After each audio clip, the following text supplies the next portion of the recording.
चलिए नमस्कार जी, स्वागत सत्कार अभिनंदन राम राम जय श्री कृष्ण राधे राधे। कैसे हैं आप सभी?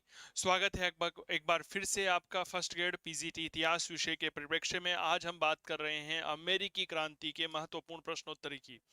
सर, हमने अमेरिकी क्रांति पढ़ ली है, 6 भाग में हमने अमेरिका का स्वतंत्रता संग्राम कंप्लीट कर लिया है। नोट्स उसके अपलोड कर दिए गए हैं काव्य क्लासेस कोटा के मोबाइल एप्लीकेशन पर, जहां पर आप सभी जाकर के उन नोट्स को देख सकते हैं। ठीक है, जैसा कि हमारी एक प्रक्रिया है कि टॉपिक कंप्लीट होने के बाद टॉपिक वाइज टेस्ट आपका लिया जाता है, तो वही टेस्ट हम ले रहे हैं।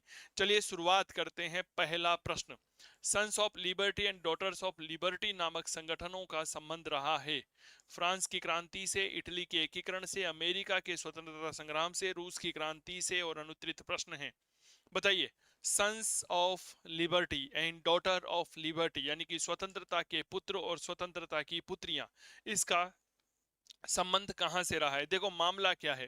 ब्रिटेन में 1763 में ग्रीन विले प्रधानमंत्री बने। ग्रीन विले ने 4 अधिनियम बनाए। इसके बाद 1765 में स्टाम्प अधिनियम लाया गया। स्टाम्प एक्ट क्या था कि जिसके अनुसार सभी प्रकार के न्यायिक और गैर न्यायिक जो करारनामे हैं या जो कागजात है, समाचार पत्र है, विज्ञापन है आदि पर स्टाम्प पेपर का प्रयोग करना अनिवार्य कर दिया गया।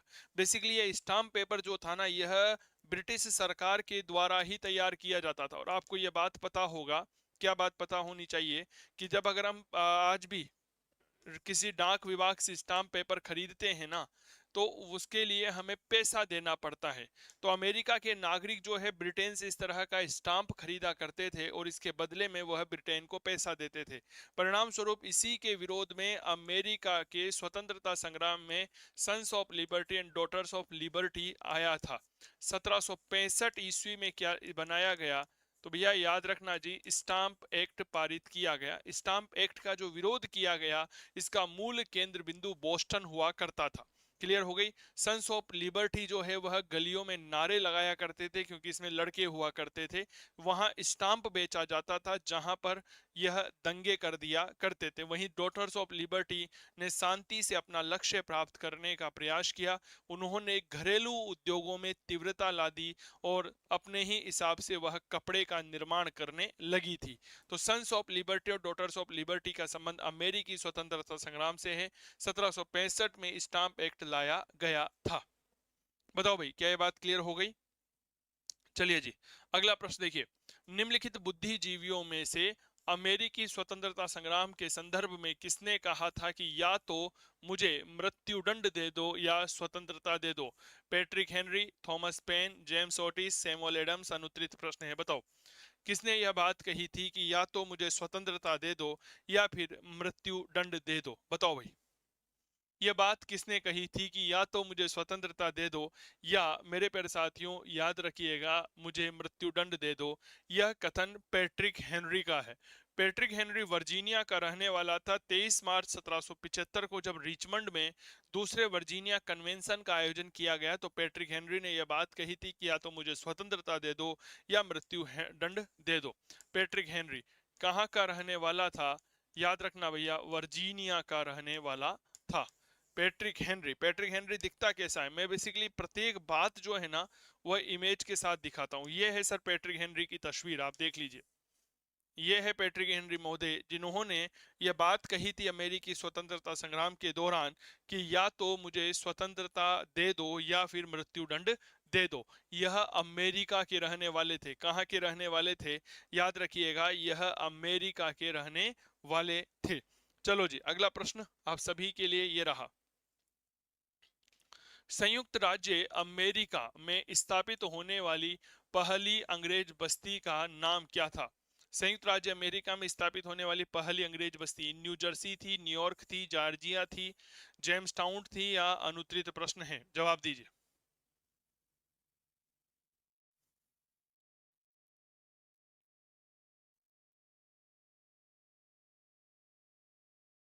सर, सबसे पहली बस्ती जेम्स टाउन बनाई गई थी। यह वर्जीनिया में बनाई गई थी। मामला 1607 का है, जहां पर क्रिस्टोफर न्यूफोर्ट नाम के नेतृत्व में नाम के व्यक्ति के तत्व के नेतृत्व में 120 अंग्रेजों की बस्ती वर्जीनिया में जेम्स नदी के किनारे जेम्स टाउन बसाई गई थी। किसने बनाई थी? सर याद रखना, 1607 में बनाई थी व्यक्ति का नाम याद रखिएगा, क्रिस्टोफर न्यू फोर्ट। क्या ये बात क्लियर हो गई? इसने यह बस्ती बसाई थी और इसमें कुल मिलाकर के 120 अंग्रेजों को सबसे पहले बसाया गया था।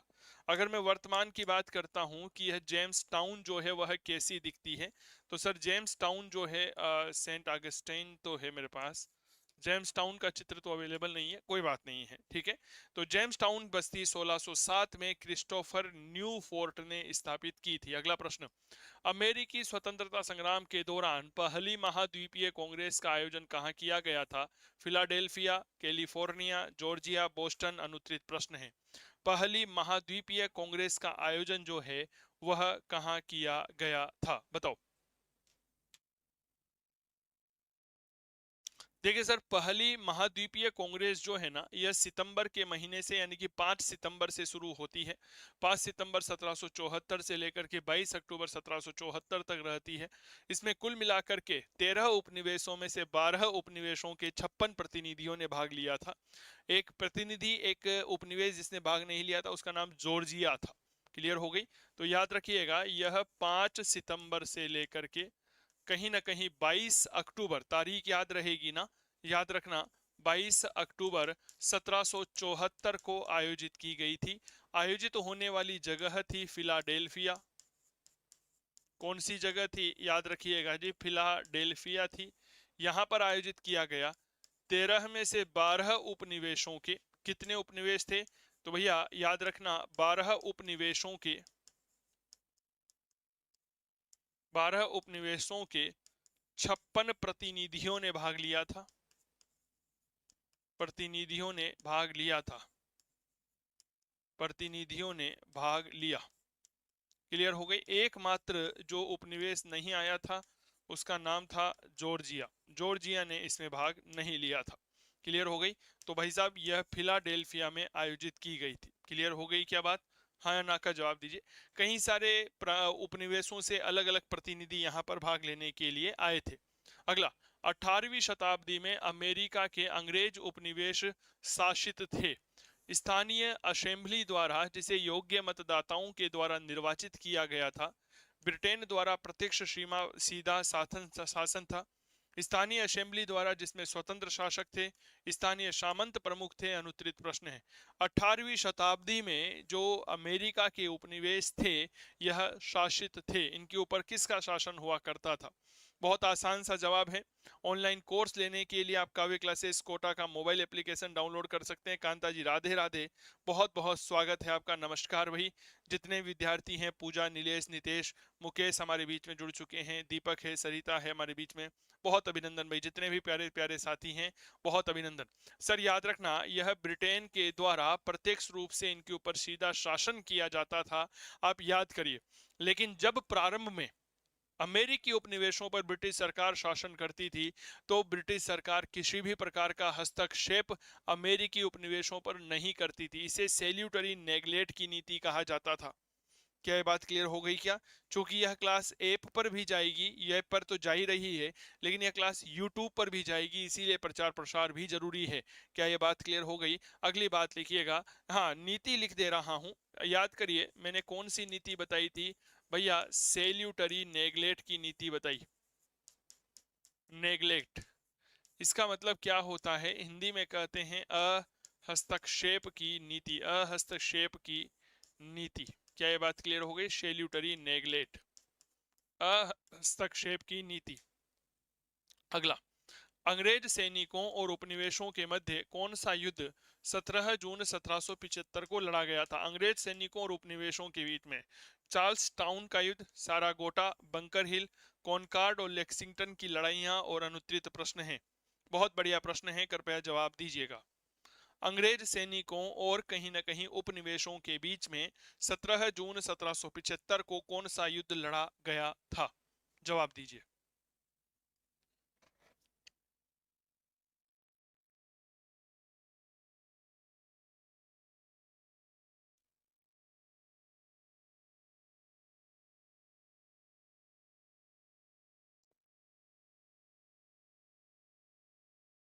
चलिए, सर याद रखना, यह मूल रूप से बंकर हिल का युद्ध था। देखो मैसाचुसेट्स एक जगह आती है, आपको पता होगा, मैसाचुसेट्स, ठीक है। इस मैसाचुसेट्स में क्या बात है, याद रखना, एक निकट एक जगह आती है, नाम है बोस्टन। बहुत चर्चा का विषय रहेगा, थोड़ी देर बाद बताऊंगा। बोस्टन के निकट जो है वह आपके पहाड़ियां पड़ती है, जिन्हें हम चार्ल्स टाउन की पहाड़ियां कहते हैं। कौन सी पहाड़ियां कहते हैं, याद रखना, चार्ल्स टाउन की पहाड़ियां कहते हैं। चार्ल्स टाउन की पहाड़ियां। जब आप विश्व का भूगोल पढ़ते हो और उस विश्व के भूगोल में जब उत्तरी अमेरिका आप पढ़ते हो, तो वहां पर आपकी चार्ल्स टाउन की पहाड़ियां पढ़ते हैं। ठीक है, ये बात क्लियर हो गई। सर चार्ल्स टाउन की पहाड़ियां हैं। इन चार्ल्स टाउन की पहाड़ियों में अंग्रेज सेनापतियों और उपनिवेशों के मध्य में बंकर हिल की लड़ाई हुई थी। क्या ये बात क्लियर हो गई, क्या हाँ या ना का जवाब दीजिए। जिसमें ब्रिटिश सेना जीत गई थी। चार्ल्स टाउन में कौन से युद्ध हुआ था, तो याद रखना बंकल हिल का युद्ध हुआ था। छुटपुट एक झड़प टाइप हुई थी, इसे ही हम क्या कहते हैं जी, बंकर हिल का युद्ध कहते हैं। क्लियर हो गई क्या बात। चलिए जी अगला प्रश्न देखिए। अमेरिकन क्रांति को प्रेरित करने वाली पुस्तक राइट ऑफ कॉलोनीज एग्जामिन्ड किसके द्वारा लिखी गई है। अमेरिकी क्रांति को मोटिवेट करने के लिए किताब लिखी गई है राइट ऑफ कॉलोनीज एग्जामिन्ड। यह किसने लिखी है। Samuel Adams, Stephen Hopkins, James Otis, Patrick Henry. अनुत्तरित प्रश्न है, बताओ भाई। बहुत बढ़िया प्रश्न है, कृपया करके जवाब जरूर साझा करिएगा। एक प्रश्न है, अमेरिकन क्रांति को मोटिवेट करने के लिए जो है एक किताब लिखी गई है राइट ऑफ कॉलोनीज एग्जामिन्ड। ठीक है सर, यह किताब जो है मूल रूप से ब्रिटिश संसद और उसके द्वारा लगाई गई करों की आलोचना के परिणाम स्वरूप लिखी गई थी, और इसको लिखने वाले थे स्टीफन हॉकिंस। ठीक है, यह कौन थे, यह अमेरिका के रहने वाले थे। कौन थे यह, याद रखना जी, अमेरिका के रहने वाले थे। और इन्होंने यह किताब लिखी थी जिसमें ब्रिटिश संसद व कराधान नीतियों की आलोचना की गई थी। किसकी आलोचना की थी, कराधान नीतियों की आलोचना की गई थी। तो स्टीफन हॉपकिन ने यह किताब लिखी थी, नाम था right of colonies examined. Clear हो गई बात। चलिए अगला प्रश्न देखिए।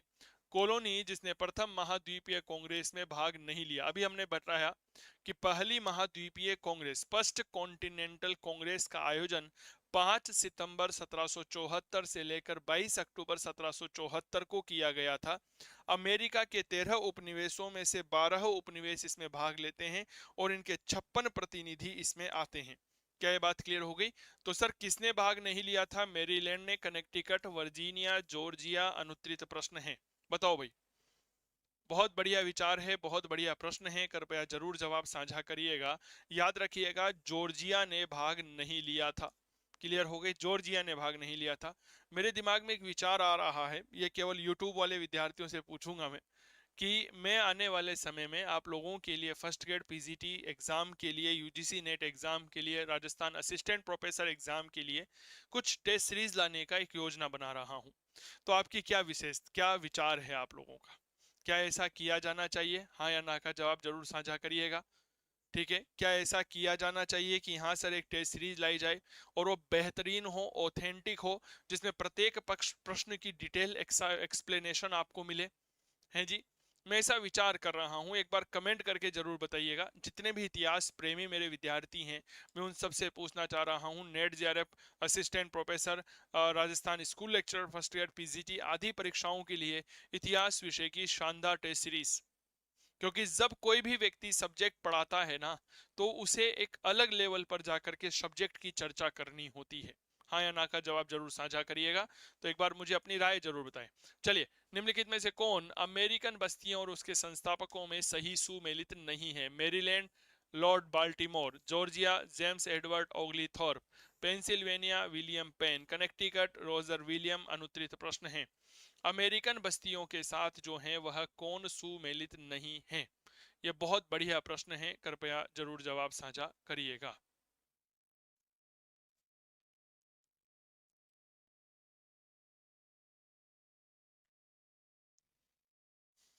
ठीक है, चलिए धन्यवाद आपका। हाँ, मैं यही विचार कर रहा था कि एक ये टेस्ट सीरीज जो है यूट्यूब पर भी लाई जाए। हमारी ऐप पर तो चल ही रही है, आप लोगों के लिए कोर्स चल ही रहा है। काव्य क्लासेस कोटा का मोबाइल एप्लीकेशन आप डाउनलोड कर लीजिएगा। सर याद रखना, अमेरिका के 13 उपनिवेश से स्थापना सबने अलग अलग की थी। कनेक्टिकट की स्थापना रोजर विलियम ने नहीं की थी। क्लियर हो गई। रोजर विलियम ने जो है वह कनेक्टिकट की स्थापना नहीं की थी। अगला, पुरुषों का समूह जो मोहक इंडियन के वेश में 3 ब्रिटिश जहाजों पर चढ़ गया और उनकी चाय की खेप को बोस्टन हार्बर, हार्बर का मतलब होता है जी बंदरगाह, हार्बर का मतलब क्या होता है याद रखना जी, बंदरगाह में फेंक दिया। और यह घटना बोस्टन टी पार्टी के रूप में जानी गई। कब घटित हुई थी? 16 सितंबर 1773, 16 दिसंबर 1773, 11 अक्टूबर 1773, 11 नवंबर 1773। अनुत्तरित प्रश्न है, बताओ। पुरुषों का एक ऐसा समूह जो मोहक इंडियन के वेश में 3 ब्रिटिश जहाजों पर चढ़ गया, उनकी चाय की खेप को बोस्टन बंदरगाह में फेंक दिया था। यह इतिहास में घटना कब घटित हुई थी? इसी घटना को हम इतिहास में क्या कहते हैं? बोस्टन टी पार्टी कहते हैं। और यह घटना 16 दिसंबर 1773 की होती है। 16 दिसंबर 1773 को क्या हुई? ईस्ट इंडिया कंपनी का एक जहाज था, नाम था डार्थ माउथ, DARTMOUTH। यह लगभग लगभग अगर मोटा मोटी बात करते हैं तो 350 चाय की पेटियों को लेकर के जो है बोस्टन बंदरगाह पर पहुंचा। उनमें जो क्रांतिकारी थे वह सैमुअल एडम्स के नेतृत्व में कुली के वेश में आ जाते हैं और 340 चाय की पेटियों को जो है वह समुद्र में फेंक देते हैं। क्लियर हो गई। 3 जहाजों की चर्चा की जा रही है। पहला डार्थ माउट है, दूसरा द बीवर था और तीसरा एलिया नोर था।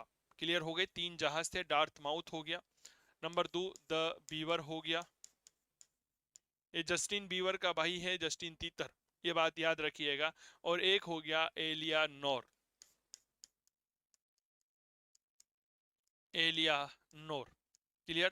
तो भाई साहब इन तीनों जहाजों में आए और नेतृत्व करने वाला व्यक्ति कौन था? सैमुअल एडम्स था। लगभग 340 चाय की पेटियों को जो है वह समुद्र में फेंक देता है। यह घटना मैं अगर आपको दिखाता हूं चित्रों के माध्यम से, ताकि घटनाएं जो है वह जीवित तो हो सके, तो वह इस तरह से होती है। देखिए, ये ब्रिटिश कंपनी का डार्थ माउथ नाम का एक पानी का एक जहाज है जो चाय की पेटियों को लेकर आया हुआ है। यहाँ पर अंग्रेज क्रांतिकारी सैनिक जहाज पर चढ़ गए और 3 से 40 चाय की पेटियों को इस तरह खोल करके समुद्र में उड़ेल दिया था, अटलांटिक महासागर में। अरे बताओ, क्लियर हो गई। यही घटना बोस्टन टी पार्टी कहलाती है, जो 16 दिसंबर 1773 को घटित हुई थी। ये देखो सब इस तरह से, ये हमारे अमेरिका के क्रांतिकारी सैनिक हैं। इनके हाथ में हथियार है, इन हथियारों के माध्यम से चाय की पेटियों को खोला जा रहा है और अब इन चाय की पेटियों को खोल करके इस तरह समुद्र में उड़ेल दिया जाएगा, खाली कर दिया जाएगा।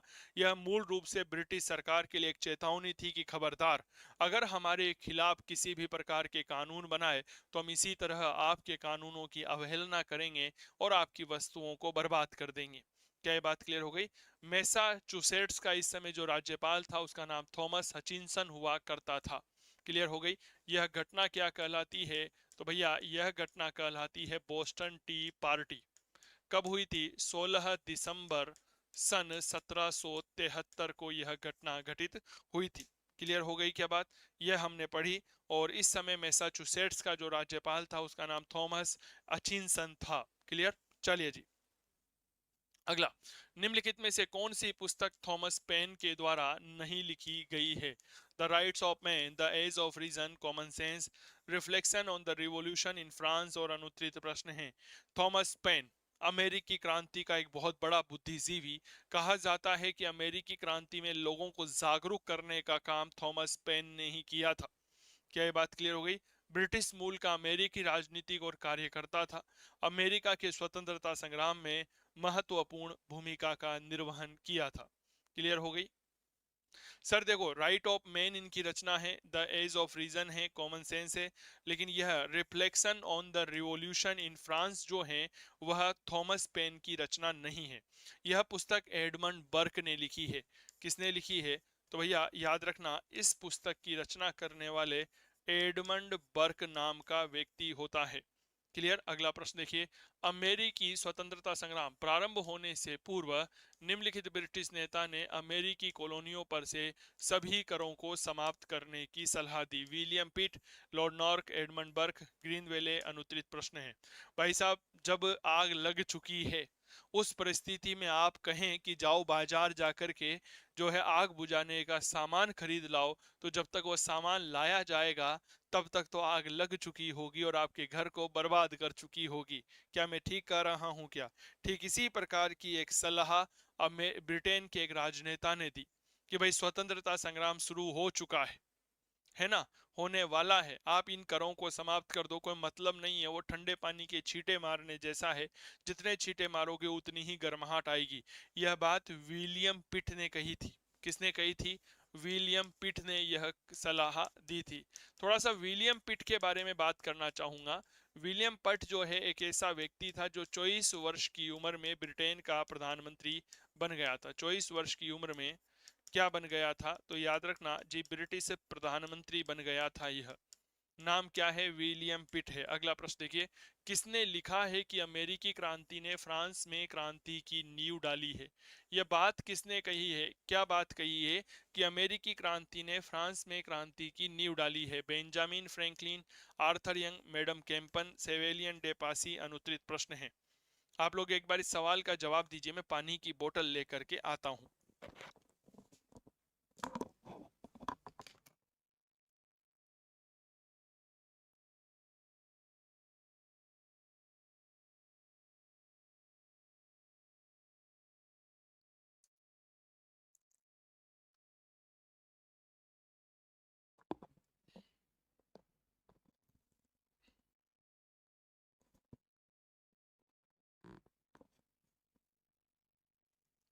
चलिए, बहुत बढ़िया सवाल है, कृपया एक बार जरूर जवाब दीजिएगा। अमेरिकी क्रांति ने फ्रांस में क्रांति की नींव डाली, यह बात बेंजामिन फ्रैंकलिन के द्वारा कही गई थी। याद करिए, यह बेंजामिन फ्रैंकलिन वही व्यक्ति है जो कहीं ना कहीं फ्रांस जाता है फ्रांस की सरकार के साथ समझौता करने के लिए। क्या यह बात क्लियर हो गई? फाइनली यह समझौता कर लेता है, लगभग लगभग 1748 ईस्वी के आसपास की बात है, सॉरी 1778 ईस्वी के आसपास की बात है। और बाद में फ्रांस इस बेंजामिन फ्रैंकलिन के कहने पर ही अमेरिका की मदद करने के लिए आगे आता है और फ्रांस अपने सबसे सशक्त सेनापति लाफायते को भेजता है। क्या यह बात क्लियर हो गई? हाँ या ना का जवाब दीजिएगा। तो बेंजामिन फ्रैंकलिन है। फ्रांस और अमेरिका में समझौता कब हुआ था? फ्रांस और अमेरिका में समझौता कब हुआ था? भैया, यह समझौता 1778 में हुआ था। चलिए, 1765 ईस्वी का क्वार्टनिंग अधिनियम क्या होता है? अमेरिकी बस्तियों को ब्रिटिश सेना पर किए गए व्यय के एक हिस्से का भुगतान करने के लिए बाध्य किया गया। अमेरिकन बस्तियों को केवल ब्रिटिश जहाजों के माध्यम से व्यापार करने के लिए मजबूर किया गया। अमेरिकन बस्तियों की कागजी मुद्रा को प्रतिबंधित कर दिया गया। अन्य देशों से रम के आयात पर प्रतिबंध लगा दिया गया। अनुत्तरित प्रश्न है। 1765 ईस्वी का क्वार्टनिंग अधिनियम जो है वह क्या है? बताओ।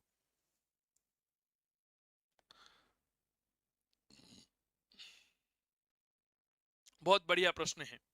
देखो, सबसे पहले ये बात याद रखिए कि एक व्यक्ति है जी, ग्रीनविले। ये ग्रीनविले ब्रिटेन का पीएम है। ये कौन है? तो भैया याद रखना, यह आपके ब्रिटिश पीएम है, प्रधानमंत्री है ग्रीनविले। बड़ा खतरनाक आदमी है। 1763 में ब्रिटेन का प्रधानमंत्री बना। जैसे ही प्रधानमंत्री बना, इसने 4 कर लगाए। सबसे पहला एक कर पालित किया जिसे मोलिसेज एक्ट कहते हैं, उसे हम शुगर एक्ट के नाम से जानते हैं। शुगर एक्ट मूल रूप से 1764 में लाया गया था। क्लियर हो गई सर? इसके बाद 1764 में ही करेंसी अधिनियम लाया गया। करेंसी अधिनियम लाया गया, एक करेंसी एक्ट लाया गया 1764 में ही। 1765 में यह भाई 2 कानून लेकर आया। पहला कानून लेकर आया जिसे हम कहते हैं स्टाम्प एक्ट, जिसका पूरे आ, अमेरिका में विरोध किया गया। और दूसरा अधिनियम लाया गया क्वार्टरिंग अधिनियम। तो पहला कानून लेकर आया 1765 में, जिसे हम स्टाम्प एक्ट कहते हैं 1765 में। और एक अधिनियम लाया गया जिसे हम कहते हैं क्वार्टरिंग अधिनियम, क्वार्टरिंग अधिनियम या क्वार्टरिंग एक्ट कहते हैं, यह 1765 में आया। सबसे पहले शुगर एक्ट क्या है? शुगर एक्ट के तहत कहा गया कि अमेरिका के जितने भी उपनिवेश है वह सारे उपनिवेश केवल और केवल ब्रिटेन से ही रम का आयात करेंगे। ब्रिटिश जो मुद्रा है वही मुद्रा अमेरिका में चलेगी। अमेरिका के उपनिवेशों को किसी भी प्रकार की मुद्रा छापने का अधिकार नहीं होगा। डेट्स कॉल्ड करेंसी अधिनियम। स्टाम्प एक्ट क्या है? जितने भी प्रकार के इकरारनामे हैं, समाचार पत्र हैं, उन पर एक स्टाम्प लगाना अनिवार्य कर दिया। और एक क्वार्टरिंग अधिनियम है जो कहता है कि अमेरिकी बस्तियों में जो ब्रिटिश सेना है इस पर किए गए व्यय का एक भुगतान करने के लिए उपनिवेशों को बाध्य किया गया। ग्रीन वेले ने अमेरिका में नियंत्रण स्थापित करने के लिए 10,000 की एक सेना बनाने का निर्णय लिया था। उसका यह मानना था कि इस 10,000 की सेना पर हम जितना खर्च करेंगे उस खर्च का 1/3 व्यय अमेरिका देगा। और अमेरिका कैसे देगा? क्वार्टरिंग अधिनियम के माध्यम से देगा। क्लियर हो गई क्या बात? बताइए।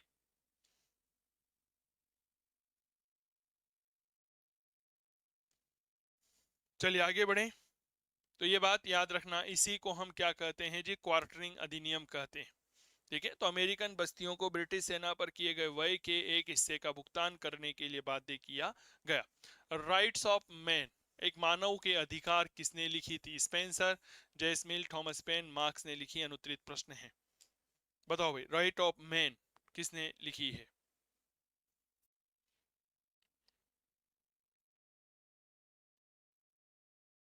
सर, राइट ऑफ मैन नाम की किताब जो है यह थॉमस पेन की रचना है, काफी महत्वपूर्ण लेखक रहे हैं। अगला, किस तिथि को फिलाडेल्फिया? थॉमस पेन का नाम आप लोगों ने बहुत सुना होगा ना, लेकिन क्या कभी आपने इनको देखा है? आओ मैं दिखाता हूं आपको।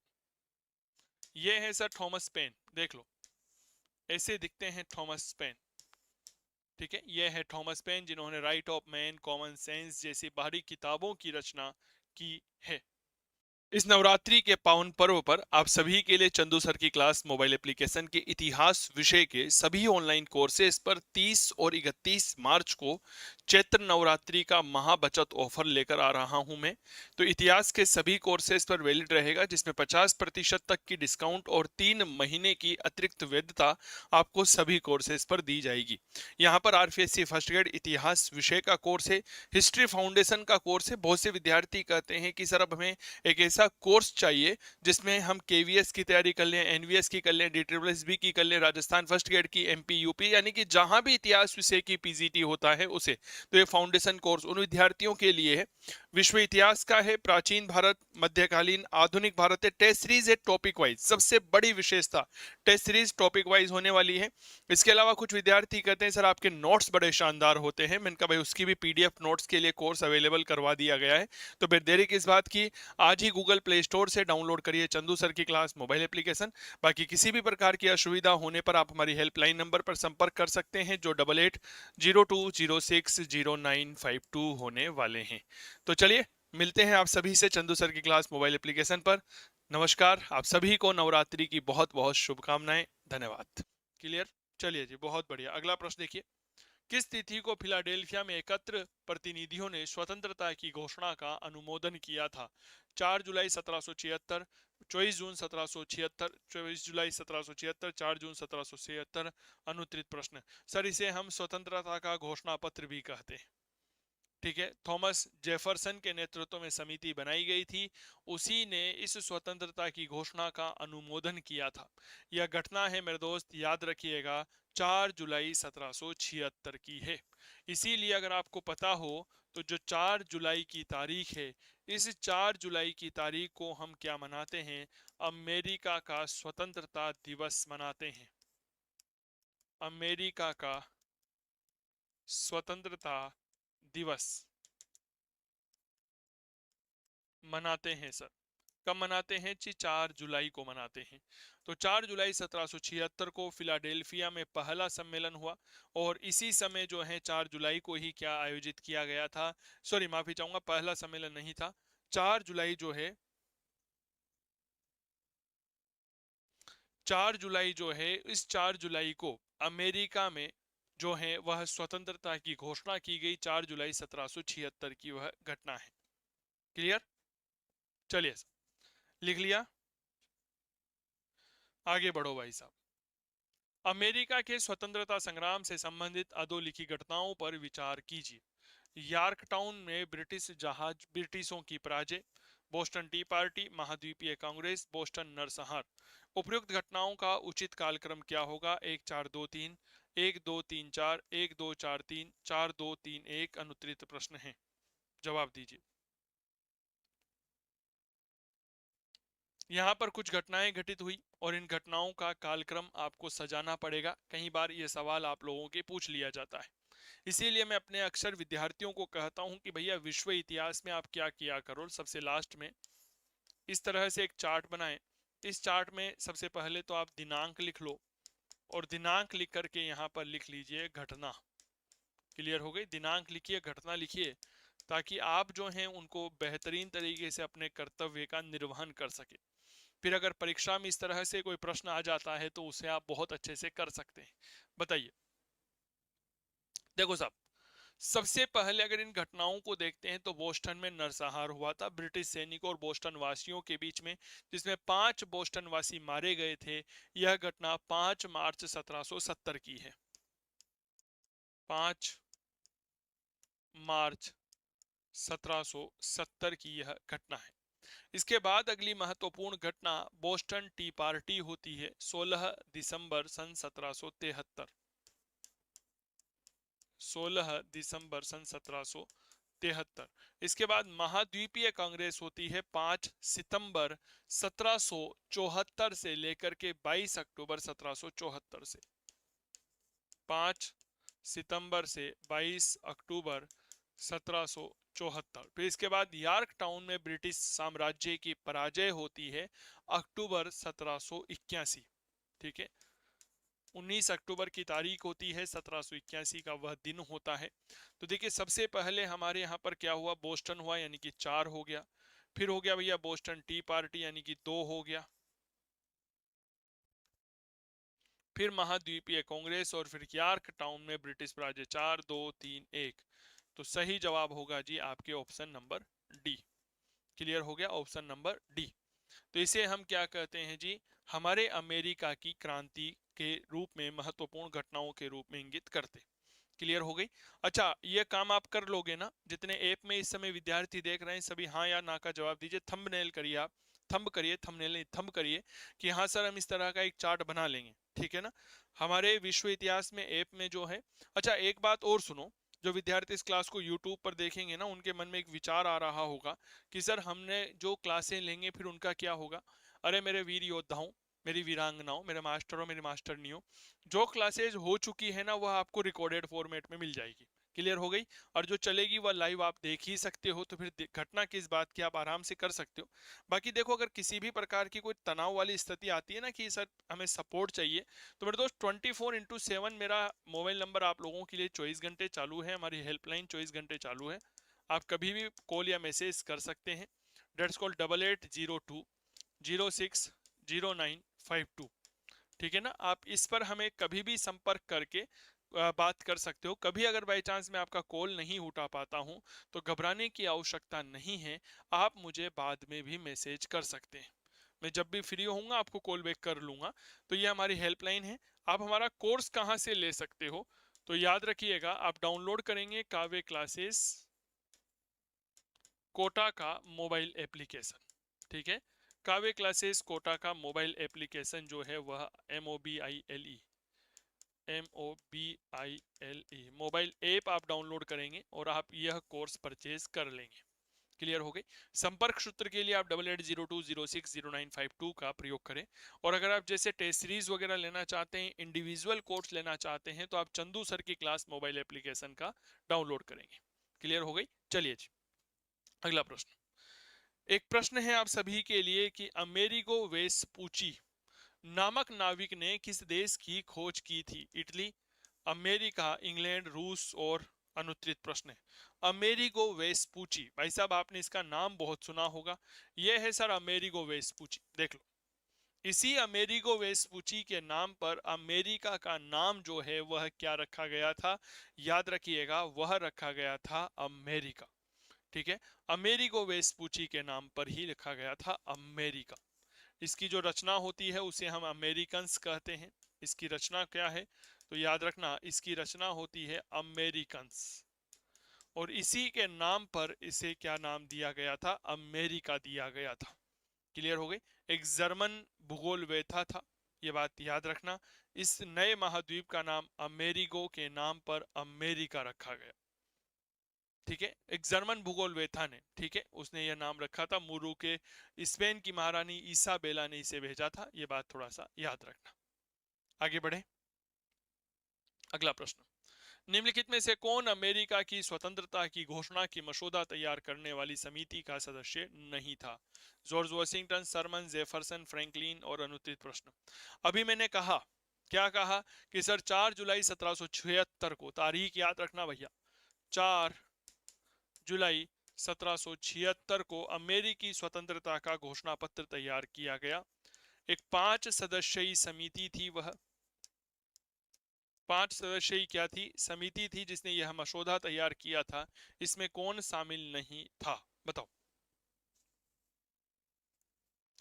देखो भाई साहब, सबसे पहले सुनिएगा, जो थॉमस जेफरसन था वह इसके अध्यक्ष थे।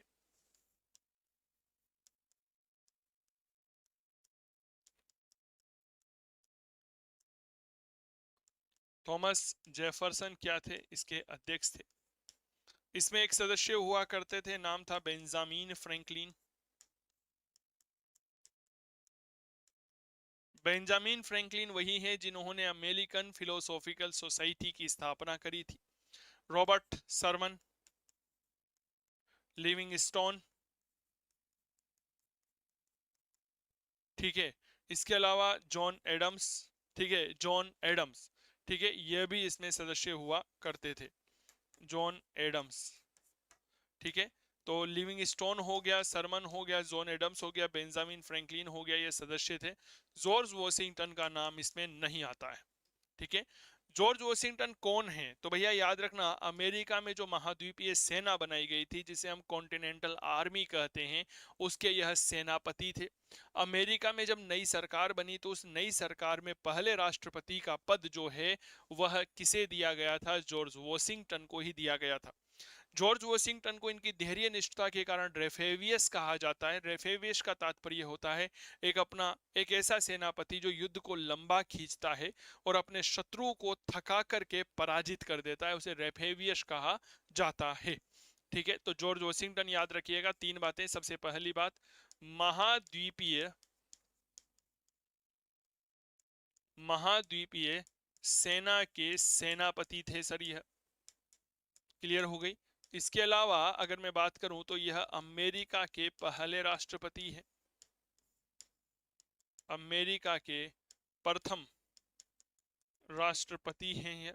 इसके अलावा इनका अगर मैं उपनाम की बात करता हूं तो उपनाम इन्हें कहा जाता है रेफेवियस। रेफेवियस, रेफेवियस क्यों कहा जाता है, तो भाई साहब ये कहा जाता है इनकी धैर्य निष्ठता की वजह से। एक ऐसा सेनापति जो युद्ध को लंबा खींचता है और शत्रु को थका करके हरा देता है, यही तो एक सफल सेनापति की भी निशानी होती है।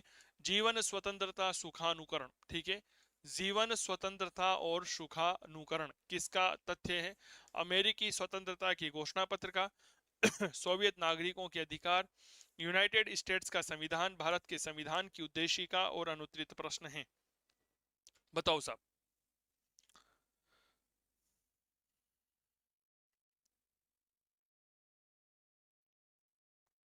इसको हम स्वतंत्रता, समानता और खुशहाली भी कहते हैं। स्वतंत्रता यानी कि लिबर्टी, ठीक है ना, स्वतंत्रता, समानता, इक्वेलिटी, और खुशहाली, परसुइट ऑफ हैप्पीनेस। तो मेरे दोस्त याद रखिएगा, अगर हम अमेरिका की इस क्रांति के बारे में बात करते हैं तो कहा जाता है अमेरिका की राज्य क्रांति जो हुई इसका एक आदर्श वाक्य था स्वतंत्रता यानी कि लिबर्टी, समानता यानी कि इक्वेलिटी, और खुशहाली यानी कि क्या कहा जाता है, परसुइट ऑफ हैप्पीनेस। वहीं फ्रांस की राज्य क्रांति का आदर्श वाक्य क्या था, स्वतंत्रता, समानता और बंधुत्व यानी कि इक्वेलिटी, लिबर्टी एंड ब्रदरहुड। समझ में आ गई क्या बात? तो याद रखना यह अमेरिकी स्वतंत्रता के घोषणा पत्र का एक आधार था। समझ में आ गई? यह जो अधिकार हैं, स्वतंत्रता, समानता और खुशहाली, यह मूल रूप से जॉन लॉक की एक बहुत गजब की किताब आती है, सेकेंड ट्रीटाइज ऑन गवर्नमेंट, इससे लिए गए हैं। क्लियर हो गई? चलो जी अगला प्रश्न देखो। प्रतिनिधित्व के बिना कोई कर नहीं दिया जाएगा, यह किसका लोकप्रिय नारा है? भारतीय स्वतंत्रता संग्राम, फ्रांसीसी क्रांति, अमेरिकन क्रांति, रूसी क्रांति और अनुत्तरित प्रश्न है। बताओ। बिना प्रतिनिधित्व के कोई कर नहीं दिया जाएगा।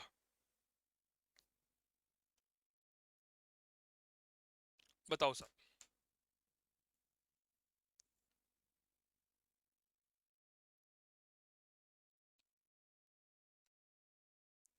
प्रतिनिधित्व के बिना कोई कर नहीं दिया जाएगा, अरे भैया इसका मतलब ये है कि जब ब्रिटिश संसद में अमेरिका का कोई प्रतिनिधित्व ही नहीं है तो हम किस बात का कर देंगे? यह नारा अमेरिकी क्रांति का है। अगला प्रश्न। द्वितीय महाद्वीपीय सम्मेलन की अध्यक्षता किसने की थी? George Washington, John Adams, John Hancock, Benjamin Franklin. अनुत्तरित प्रश्न है। द्वितीय महाद्वीपीय कांग्रेस हुआ, द्वितीय महाद्वीपीय सम्मेलन हुआ, इसकी अध्यक्षता किसने की थी? बताओ।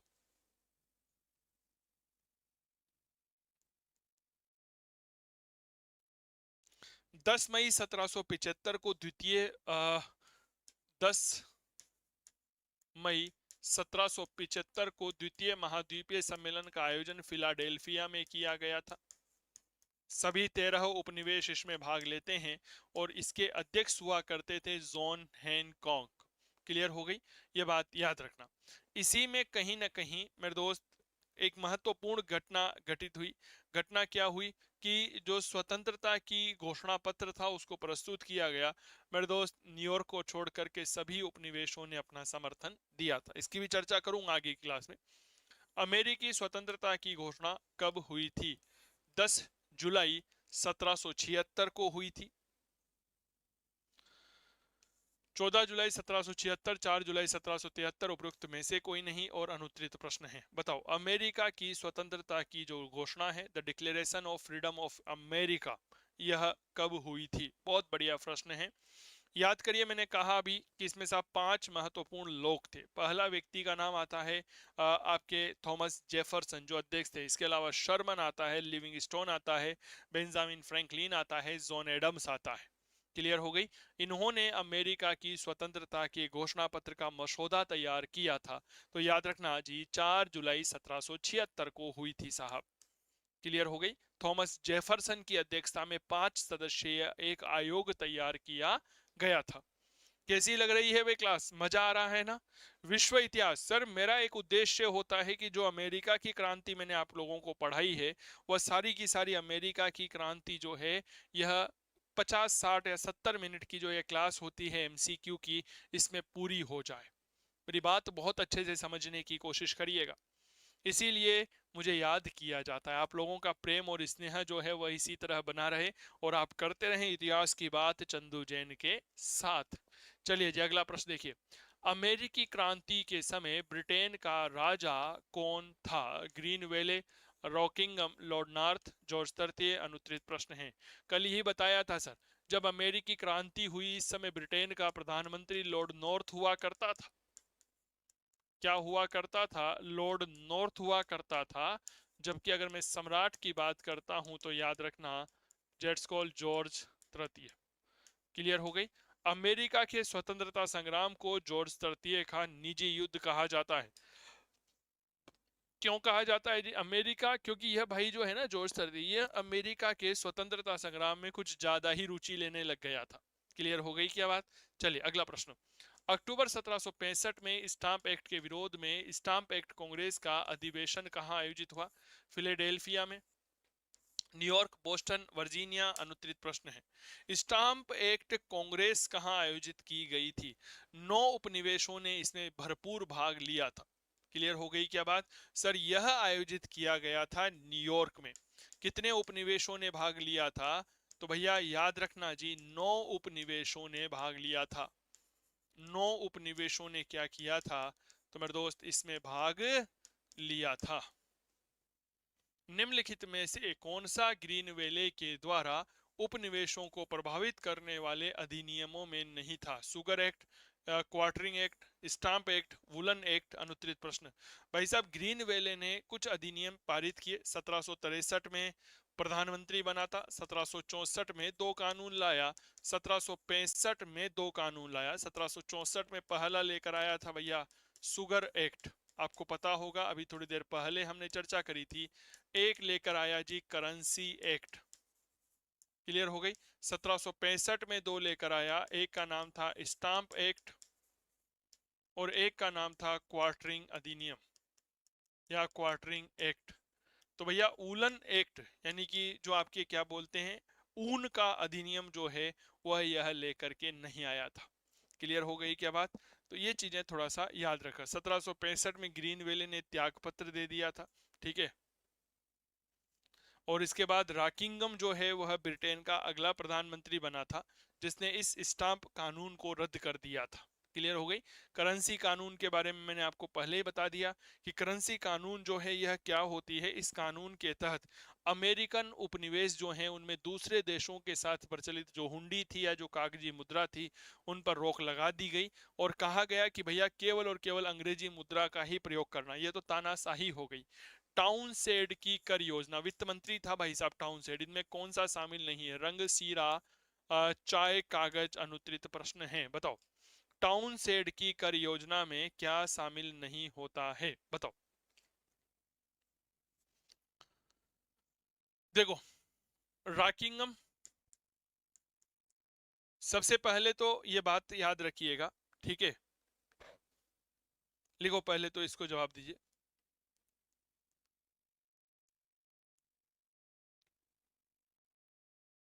देखो भाई साहब, याद रखो रॉकिंगम, रॉकिंगम के बाद प्रधानमंत्री बना, सॉरी, रॉकिंगम जो है इसकी सरकार के पहले जो है वह ग्रीन वेले प्रधानमंत्री हुआ करता था।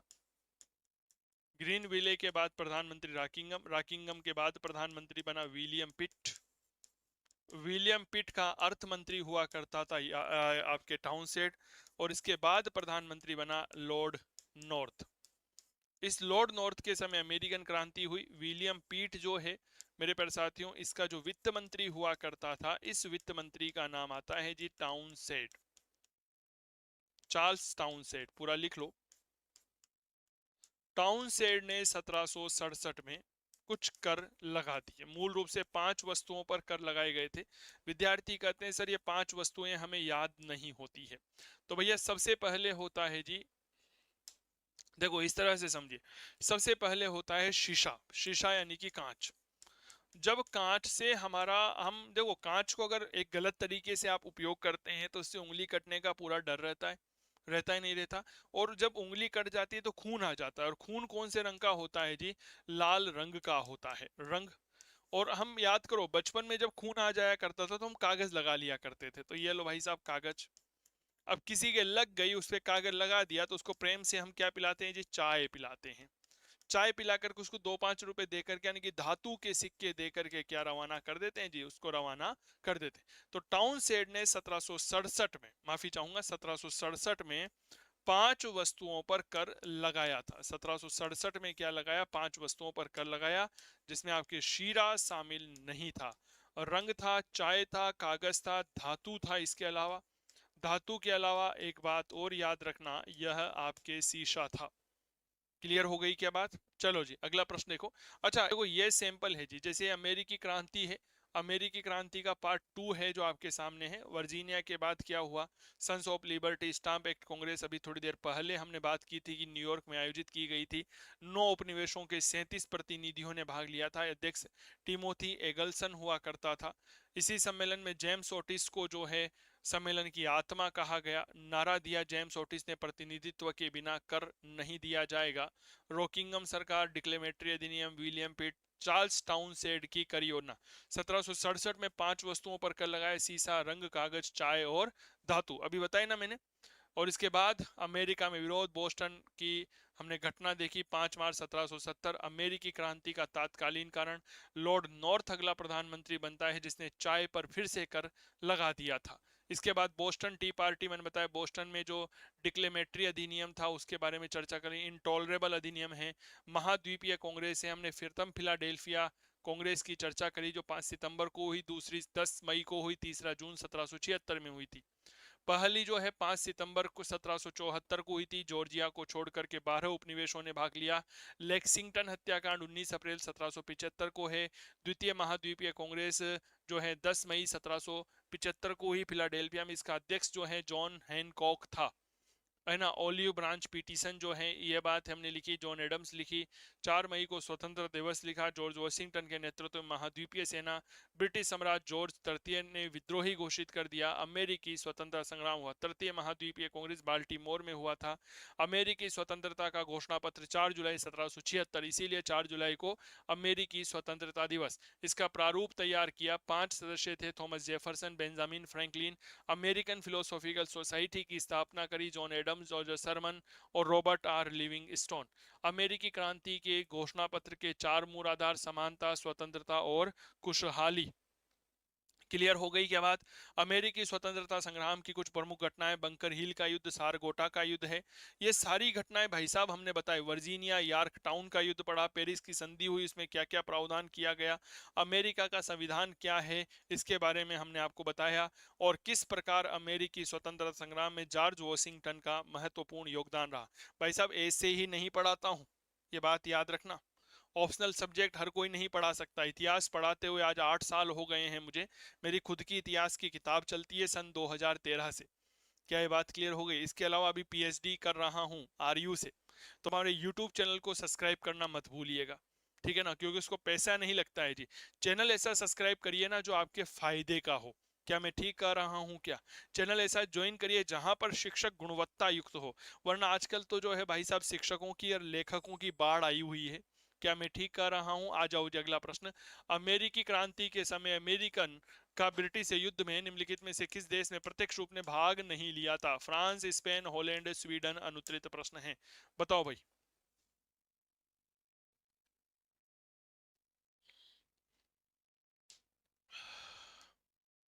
किस देश ने जो है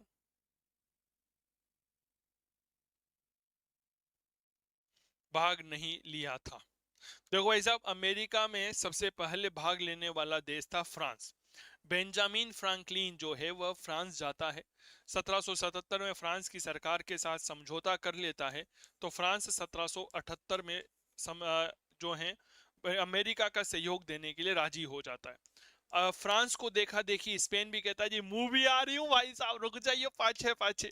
तो 1779 में ये आ गया। ओ भाई साहब, जब बड़े बड़े देश आ गया तो हमारे बेचारा हॉलैंड मना थोड़ी करेगा, इसने बोला जी मैं भी आ, लेकिन स्वीडन नहीं आयो भाई।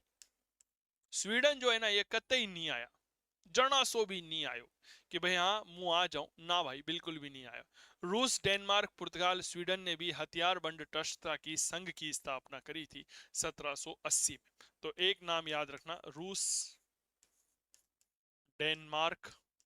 ये वह देश है मेरे दोस्त जो अपने आप को तटस्थ रखना चाहते थे। इसके अलावा एक नाम याद रखना पुर्तगाल, और एक नाम याद रखना स्वीडन। इन्होंने एक अलग संघ बनाया, कब बनाया, 1780 में, और इस संघ का नाम आता है हथियारबंद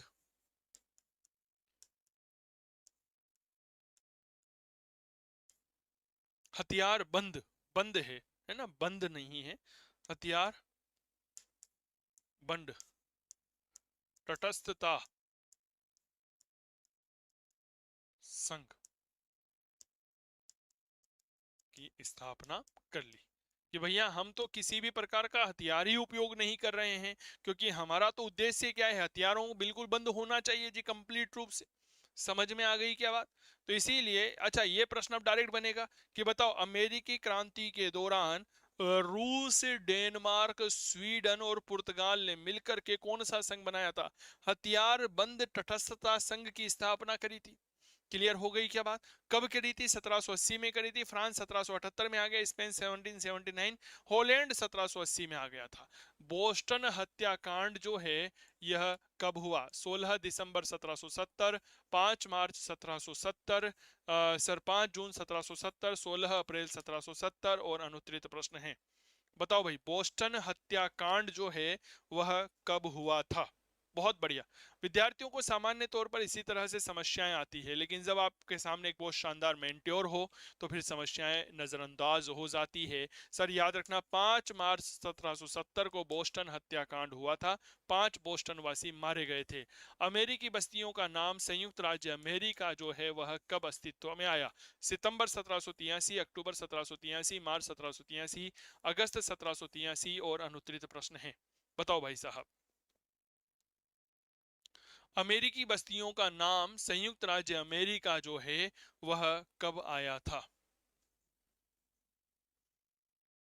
सर याद रखना, संयुक्त राज्य अमेरिका का जो नाम है यह सारा मिलाकर के संयुक्त राज्य अमेरिका सितंबर 1783 को अस्तित्व में आया था।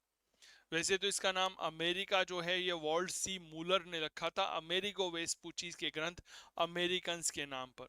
लेकिन संयुक्त राज्य अमेरिका शब्द का पहला साक्ष्य स्टीफन मोयलान के लेखों में देखने को मिलता है। Stephen Moylan, by Stephen Moylan. अच्छा, अमेरिका नाम किसने दिया था? तो अमेरिका नाम दिया गया Wald Waldseemuller. ठीक है, Waldseemuller, Waldseemuller इसने दिया था भाई साहब। और संयुक्त राज्य अमेरिका स्टीफन मोयलान ने दिया था। ठीक है, दो नाम याद रखिएगा। अगला प्रश्न, संयुक्त राज्य अमेरिका का निर्माण कितने राज्यों को मिलाकर के हुआ? 10, 13, 14, 15 अनुत्तरित प्रश्न है। संयुक्त राज्य अमेरिका का जो निर्माण है यह कितने उपनिवेशों को मिलाकर किया गया था? आपने कभी संयुक्त राज्य अमेरिका का ध्वज देखा होगा, नहीं देखा तो मैं दिखाने का प्रयास करता हूं। भाई साहब, कितने स्टार हैं उसमें पता है आप लोगों को? उसमें 50 स्टार है। और ये 50 स्टार अमेरिका के इन 50 राज्यों का प्रतिनिधित्व करते हैं। क्या ये बात क्लियर हो गई? अमेरिका के झंडे में इस तरह से 50 स्टार हमें देखने को मिलते हैं। ठीक है, जैसे आप देखिएगा, ये अमेरिका का ध्वज है, तो इस तरह से कोने में जो है ना स्टार बने हुए हैं, इनकी संख्या है 50, जो अमेरिका के 50 राज्यों का प्रतिनिधित्व करते हैं। लेकिन जब संयुक्त राज्य अमेरिका बना था तो उसमें 13 उपनिवेश थे। समय के साथ राज्य बनते चले गए और अमेरिका के झंडे में स्टार यानी कि तारों की संख्या बढ़ती गई। एक तारा एक राज्य को प्रतिनिधित्व करता है, तो 50 तारे जो हैं वह 50 राज्यों का प्रतिनिधित्व करते हैं। क्लियर हो गई क्या बात? चलिए साहब, बढ़िया प्रश्न है अगला। भाई साहब, गजब का प्रश्न है। 1766 के घोषणा अधिनियम के संदर्भ में निम्नलिखित कथनों पर विचार करें। ब्रिटिश संसद ने इस अधिनियम को पारित किया ताकि अमेरिकी कॉलोनियों से उत्पन्न राजस्व से 7 वर्ष चले युद्ध के खर्चे को पूरा किया जा सके। साथ ही कॉलोनियों की रक्षा के लिए सेना को बनाए रखने के लिए खर्चों को वहन किया जा सके। अधिनियम घोषणा डिक्लेमेटरी अधिनियम है 1766 का। अधिनियम के प्रावधानों के अनुसार ब्रिटेन के अमेरिकी उपनिवेशों के लिए ब्रिटिश सामग्रियों का आयात अनिवार्य कर दिया गया। यह कहा गया कि ब्रिटिश संसद को सभी मामलों में कॉलोनियों के ऊपर कर लगाने का अधिकार होगा। सही नहीं है। 2, 3, केवल 3, 1, 2, 1, 3 अनुत्तरित प्रश्न। इनमें से क्या है भाई साहब जो सही नहीं होगा? ठीक है, बहुत अच्छे से जवाब देने की कोशिश करिएगा, जल्दबाजी मत करना। पूरा अमेरिका का स्वतंत्रता संग्राम मैंने ऐप पर आप लोगों को करवाया हुआ है। ठीक है, बताओ, आराम से पढ़िए ठंडे दिमाग से। 1766 का घोषणा अधिनियम, डिक्लेमेटरी अधिनियम, क्या सर उसमें यह कहा गया था कि ब्रिटिश संसद ने इस अधिनियम को पारित किया ताकि अमेरिकी कॉलोनियों से उत्पन्न राजस्व से 7 वर्ष चले युद्ध के खर्चे को पूरा किया जा सके, साथ ही अमेरिकी कॉलोनियों की रक्षा के लिए सेना को? ना भाई साहब, ऐसी कोई बात नहीं थी। ठीक है, ये तो बाद में होगा, है ना। अधिनियम के प्रावधानों के अनुसार ब्रिटेन के अमेरिकी उपनिवेशों के लिए, ये क्या है, ये फालतू की बातें हैं, ये भी नहीं है जी। ये कहा गया कि हाँ ये सही है कि ब्रिटिश संसद को सभी मामलों में कॉलोनियों के लिए करों और निर्णय लेने का अधिकार, ये बिल्कुल सही है भाई साहब, ये कथन सही है। डिक्लेमेटरी अधिनियम है तब सही नहीं है। 1 और 2 सही नहीं है, जबकि 3 नंबर वाला बिल्कुल सही है। इसी के बाद तो नारा दिया गया था कि प्रतिनिधित्व के बिना कर नहीं दिया जा सकता। क्या ये बात क्लियर हो गई? प्रतिनिधित्व के बिना कर नहीं दिया जा सकता। क्लियर हो गई? बताओ भाई साहब। तो ये थे कुछ महत्वपूर्ण प्रश्न। इस नवरात्रि के पावन पर्व पर आप सभी के लिए चंदू सर की क्लास मोबाइल एप्लीकेशन के इतिहास विषय के सभी ऑनलाइन कोर्सेज पर 30 और 31 मार्च को चैत्र नवरात्रि का महाबचत ऑफर लेकर आ रहा हूं मैं। तो इतिहास के सभी कोर्सेज पर वैलिड रहेगा, जिसमें 50% तक की डिस्काउंट और 3 महीने की अतिरिक्त वैधता आपको सभी कोर्सेज पर दी जाएगी।